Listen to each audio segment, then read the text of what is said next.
Welcome. Today I will teach you something, and that is on how to connect Bluetooth AirPod to laptop. Okay. So if you have a wireless earphone and you want to know how to get that connected to your PC, probably Windows 11 or Windows 10, this guide is for you. So see the AirPod here. So let's get it rolling. Okay. All right. The first step is to power on this. Just press, I don't know, it may be different from your own end, but here you can see here, press and hold until you see some light blink. Okay, so let me press and hold here.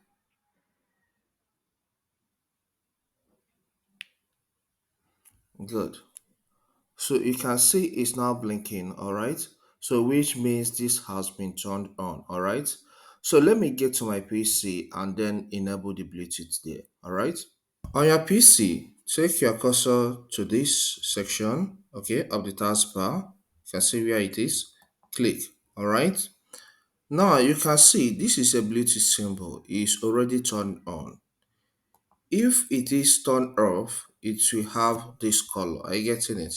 But to turn it on, tap, okay, and it has changed to blue. Then tap on this arrow that points towards the right. On clicking on that arrow, you will see some Bluetooth devices that are turned on around you. So locate the name of your AirPod. Okay, see the name of my AirPod here. So I will tap on it for it to connect. And with this action, it is now connected. Okay, let's assume I don't want to take the step I used now. So there's another way you can do that. Okay, click on Start, select Settings.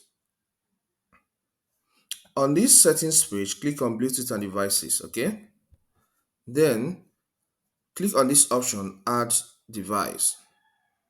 Select Bluetooth. The system scans to find out the Bluetooth devices that are turned on around you. Okay. See the my Bluetooth, which is this one named Bluetooth Music. So it's one of them discovers one of the Bluetooth devices around me is detected by my computer. So I'll click on it for it to connect. You can see your device is ready to go. All right, so it's connected, so I can start playing my music or playing my video and it gets played directly into my ears. Okay, thank you for taking your time to watch through that video, and I believe it helps you connect your earpod to your computer. So if you find this video helpful, please hit that like button for me. Okay, subscribe to my channel if you have not done that already, and leave a comment. See you next time.